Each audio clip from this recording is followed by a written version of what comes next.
Добрый день, дамы и господа. Good afternoon, ladies and gentlemen. You are watching Sputnik International and I am your host, Dmitry Simes Jr. We have a very distinguished guest in the studio today, Konstantin Kosachev, Vice Speaker of the Federation Council. Konstantin Yosifovich, welcome to the show. Добрый день.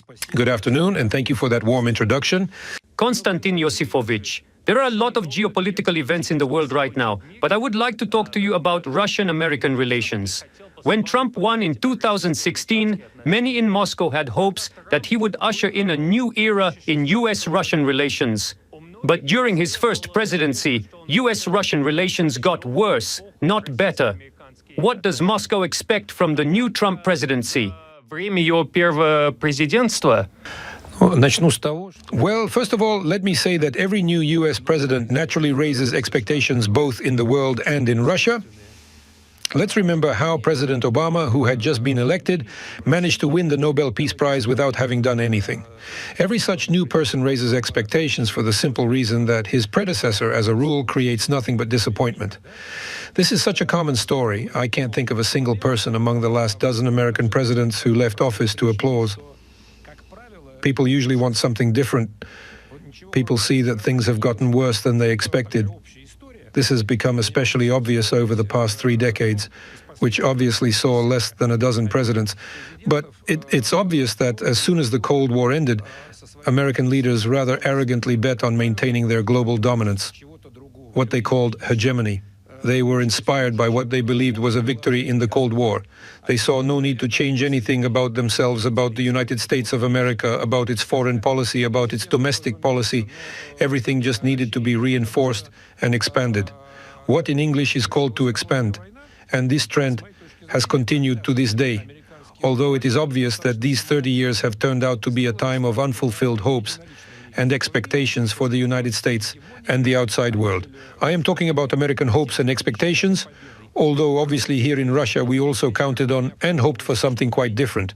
In the 1990s, I remind you, we had our own romantic ideas about how the world would develop under American leadership.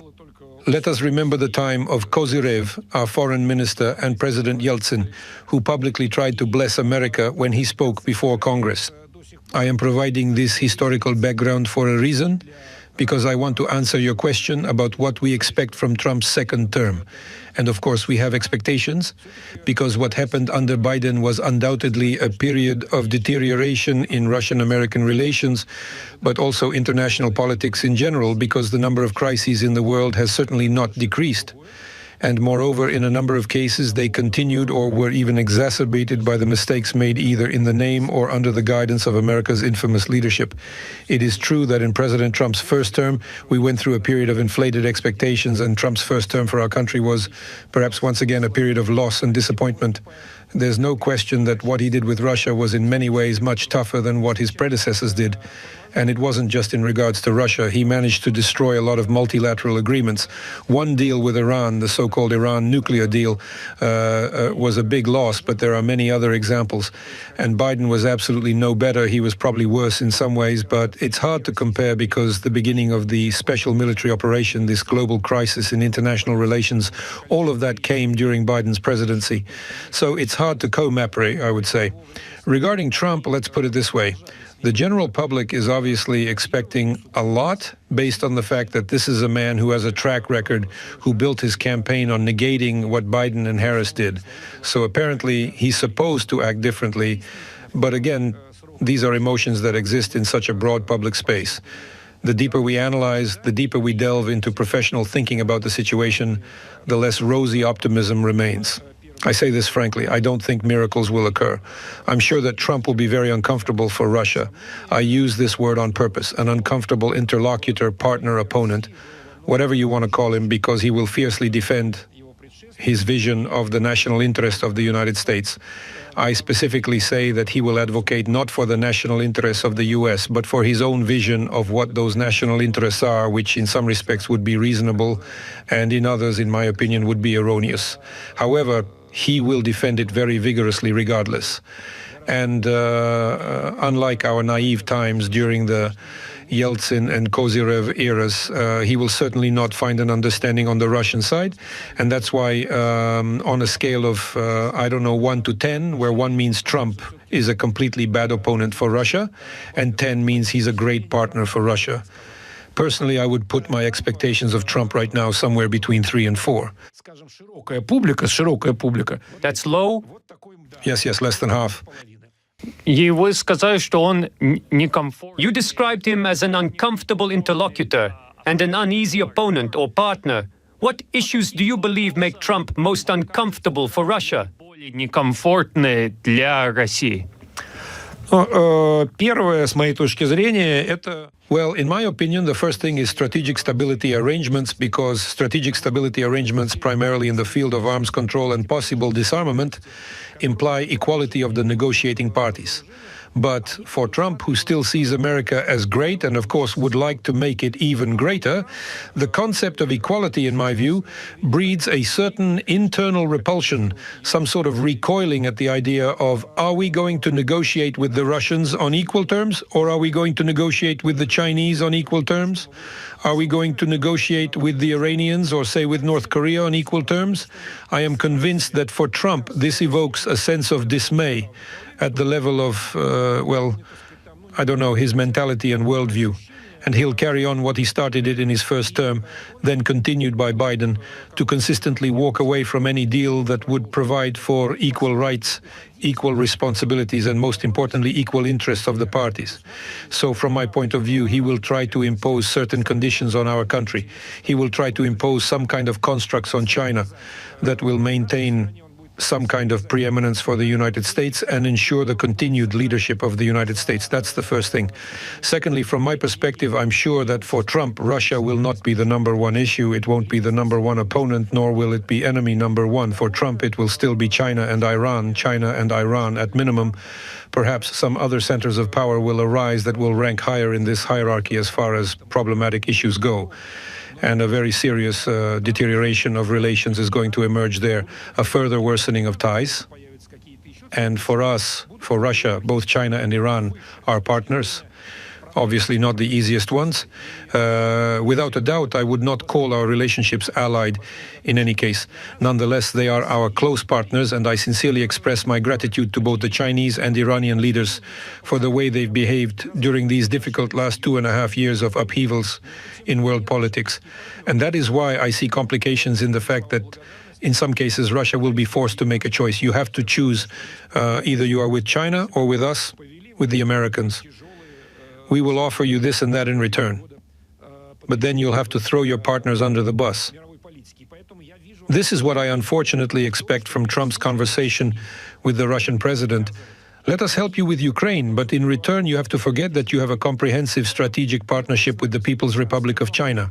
And this will be a very big problem for Russia, because of course we are interested in solving some problems through cooperation and dialogue with the United States of America. Obviously, the United States of America is a very strong player in the international arena, but I am confident that we will never be willing to turn our backs on our current partners, who, let me remind you once again, have behaved with the highest degree of quality and decency towards Russia in these difficult times for the sake of purely theoretical gains. These are, I think, the two biggest points where I see a complication in Russian-American relations. And please note that I have not mentioned the Ukrainian story, because so far on the same scale I see the conflict playing out according to a 50-50 scenario. That is, the role of the US in the Ukrainian crisis may turn out to be constructive, and it may turn out to be absolutely destructive with exactly the same degree of probability. I do not want to make any predictions here. Повели себя в высшей степени качественно, в высшей степени порядочно. Ну, в отношении Украины на прошлой неделе газета Wall Street Journal опубликовала... As for Ukraine, last week the Wall Street Journal published Trump's so-called peace plan for Ukraine. And the main idea of this plan boils down to freezing the conflict along the current front line, promising to keep Ukraine out of NATO for 20 years and sending European troops to patrol the so-called demilitarized zone in Ukraine. What would Moscow think of such a plan? Милитаризованные зоны на Украине. Как Москва отнеслась бы к такому плану? Well, first of all, let's remind both ourselves and the listeners that this is a newspaper publication. Yes. And it is impossible to assess the credibility of this publication. Therefore, let's assume that this is one of the possible versions of Trump's plan. And if this version were accepted as the main one, then, in my view, it is a failure. I would say right off the bat that this version definitely does not work, because two absolutely divergent categories for solving the problem are mixed up. On the one hand, the cessation of the military confrontation, and on the other, the settlement of the conflict. It is indeed possible to end the military confrontation on different terms. Clearly, Russia will not reject what has unfolded in reality. That is absolutely certain, and the reality is different from what it was, let's say, in March or April 2022 during the so-called Istanbul negotiations. But I'm not talking about that right now. Achieving a ceasefire situation one way or another is not that difficult, in my opinion, but resolving the conflict is something entirely different. A myth exists in the American public and more broadly in Western society, and I will not name it, that the entire conflict started because of Russia's desire to recreate an empire, take control of new territories, and impose its will on its neighbors, in this case, Ukraine. And that's 180 degrees from the actual situation. From my point of view, the conflict between Russia and Ukraine is purely a conflict of values. Here, I'm surprised that I understand why the Americans have not reacted, but I am surprised that the Europeans, who are trying to teach European values to everyone, including Russia, have so cynically not demonstrated any reaction. Why is there a complete absence of an attempt to raise questions in the public discourse in Europe, let alone get an answer to not even a question, but questions, in the plural? These are very basic questions. For example, can people be deprived of the right to use their native language? Under any circumstances? Is that possible or not? Can people be deprived of the right to choose their church and attend the church they feel spiritually drawn to? Yes or no? Can we declare those who tainted themselves through collaborationism during the Second World War as heroes? Yes or no? Can kindergartens and schools be closed down that provide education in the languages? This is also a language issue that people have been brought up in at home. There are many very significant value-related questions, let me emphasize that again. And of course, among these value-related questions, a very important one is whether it is possible to build your security without taking into account what your neighbors think about it. This is not only a question of military planning, it is not only a question of control over territories, this is also a moral question. It is also a question of values, and freezing the conflict, postponing NATO membership for 20 years, deploying a few peacekeeping contingents do not answer these questions, not at all. And that means that the conflict will continue, and sooner or later it will explode again. We see what's happening in the Middle East, right? Sometimes it seems that one side or the other has signed a ceasefire. On the one hand, the shelling has stopped. On the other, the terrorist attacks have stopped. Everything's calmed down. Not so, nothing has calmed down. It will reignite with renewed strength, say in a month, a year or 5 years, because in this case, the Arab-Israeli conflict remains unresolved. In essence, who will live in what territory, what status the territory will have, and ultimately what rights the inhabitants of the respective states or entities will have, and what values they will be able to use. Forgive me for using this word. This is precisely how it will erupt over and over again in Russian-Ukrainian relations if we reduce the whole thing to a ceasefire, establish de facto control over the areas where the line of contact now runs, and leave everything else for later. Everything else will be postponed exclusively for the benefit of Ukraine. That is, for the current authorities in power in Ukraine, who will remain confident that you can ban the language, ban the church, and glorify Nazis, yet there won't be any consequences. All that will continue, and everything else will be revived with renewed vigor, just like with the case of the Minsk agreements, which were used specifically to rearm Ukraine. Therefore, to answer your question briefly, whether the version presented by journalists is correct or incorrect, I can't say, but I find it to be unviable and flawed. It is a tactic, not a strategy. Есть некоторые республиканцы, которые призывают Трампу... Some Republicans who are urging Trump to freeze the conflict, but there are other Republicans who, on the contrary, are urging Trump to escalate. Many Republicans, especially in Congress, are calling on the incoming US president to permit Ukraine to attack Russian territory with ATACMS. If Trump chooses to heed this advice, what response can he and the United States expect from Russia? Что он и США могут ожидать в ответ со стороны России? Вот если вернуться к ситуации первого дня специальной военной операции, условно первого дня. If we go back to the situation on the first day of the special military operation for the sake of discussion, the first day, February 24th, 2022, from my point of view, at that time, nobody had any clue as to how this situation would unfold. Only now has this insight has come to light. And at that point in the initial stage, the intentions and capabilities of both sides were radically underestimated on both sides. You know, I'm going to say that it was on both sides. We, on the Russian side, I believe, seriously underestimated how far the West was willing to go to support and promote this anti-Russian project that is Ukraine. I don't think anyone in Russia expected that they would be so invested in this project. Now it is tens of billions of dollars. We are aware of the weapons that have been supplied and the political support that is being provided. It has become clear that the West envisions Ukraine as a key component in its anti-Russia strategy, a long-term investment aimed at eventually inflicting an anticipated strategic defeat for Russia, while recouping all these investments just like it did after the collapse of the Soviet Union. Because back then, when the Soviet Union collapsed, all countries, including Russia, ended up totally wide open to any kind of Western activity. Capital flowed in, technology came in, and markets were captured.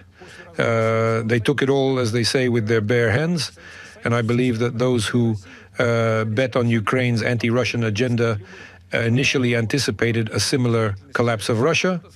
They thought it would enable them to get their bare hands on what's here, from resources to markets. In my opinion, this was an underestimation of the West's interest in following through with the anti-Russian project that is Ukraine to the very end. On the other hand, the West radically and totally underestimated Russia's resilience, including in the economy, the social sphere, and above all, the political stability of Russian society. The West's calculation was that they would first create certain problems for the Russians, impose sanctions, block their access to certain goods, block their travel abroad to certain countries, and these measures would fuel discontent here, which would spiral into social protest, economic protest, and eventually political protest. And this would lead to regime change in Russia. This was the plan of those who initially assessed Russia's capabilities. This was a complete miscalculation and a radical mistake on the part of the West, because given the experience of the more than 2.5 years since the start of the special military operation, it is absolutely clear that not only is Russia not getting weaker, Russia is becoming stronger thanks to this situation. I'm not trying to sugarcoat the situation. Yes, we have problems, no doubt, but from my point of view, Russian society has changed completely in these almost 3 years, and I would not exaggerate the significance of what is happening. Russian society has come to its senses, and Russian society has found its place in the surrounding world, and most importantly, found itself in modern Russia. This is a colossal change. And this trend, in my opinion, will only strengthen, and the degree of cohesion of Russian society. We have always lacked this national spirit, which was present in the United States, which was present in many other countries. In our country, it was a bit vague. But now this national spirit has undoubtedly become so strong, so developed, that the more the West tries to squeeze Russia with missiles, sanctions, and whatever else, the stronger Russia will become. So those Republicans who are now advising Trump to try to squeeze Russia simply don't understand what has occurred over the last 2.5 years. They fail to understand modern Russia, just as they did 2.5 years ago, and indeed just as they did 10, 20, or even 30 years ago. Consequently, once Russia's fundamental interests started to be taken into account, there seems to be no alternatives to the current situation. I want to stress that our fundamental interest is not to revive an empire. Certainly not. We are not urging Ukraine to uphold anything more than what we uphold in our own country, which is respecting national minorities, respecting different religions, and honestly interpreting history. We do all these things in our country, and that's what we expect from our neighbors and partners, especially since the collapse of the Soviet Union over 30 years ago, when we recognized Ukraine and the other former Soviet republics based on administrative borders. And do you know why this process unfolded without descending into a civil war like the one seen in Yugoslavia? The answer is straightforward. We read in Russia, we read carefully, and what will be the future independent Ukraine. And that was written in Ukraine's own documents. They wrote themselves, they confidently penned it in the summer of 1990, the Declaration of Sovereignty, and the August summer of 1991, Declaration of Independence. Both documents were written by the Ukrainians themselves. As for Russia, the three most important positions would be that a future Ukraine would be neutral and non-aligned, that a future Ukraine would be nuclear-free, and that a future Ukraine would be democratic. Great! We didn't need anything else from Ukraine as a neighbor. Over the past 30 years, Ukraine has gradually distanced itself from at least two key principles: the pursuit of NATO membership and the complete suppression of democracy within its borders. And now all they have left is to try and dismantle their nuclear-free status, which Zelensky attempted to discuss at the Munich conference just a week or two before the start of the special military operation. If he had been given the go-ahead, he would definitely have done everything to return these nuclear weapons to Ukraine, which, by the way, were never Ukrainian. The Ukrainians keep saying, let's return to the 1991 borders. You would return to your own declarations of 1990 and 1991 so that we could talk to you about something. So the Republicans who are radicalizing Trump are also making a colossal mistake in strategic planning, which is sometimes said to be worse than a crime. I would strongly discourage Mr. Trump from listening to the advice of these Republicans or any other radicals. За последние дни западные СМИ разгоняют. In recent days, Western media have been peddling the narrative that Trump is supposedly going to dismantle NATO and even intends to pull the US out of the alliance. Do you expect a transformation of NATO under Trump, and what would this mean for Russia? Трансформация НАТО будет означать для России. Ну, я совершенно точно не ожидаю развала или распуска.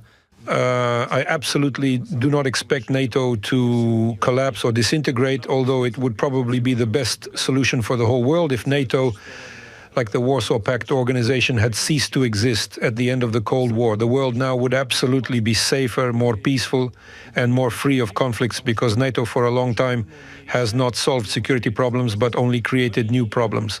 And the whole world is suffering as a result. That's the first point. Secondly, I believe that it will not happen for the simple reason that NATO is the most important mechanism of world leadership for the United States of America, because it is through the mechanism of NATO that the most powerful European states are tied to the United States of America.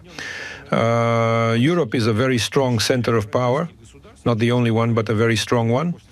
And if and when the US no longer has this instrument, when Europeans start building their own sovereign policy, the continent will not be as pro-American as it is now.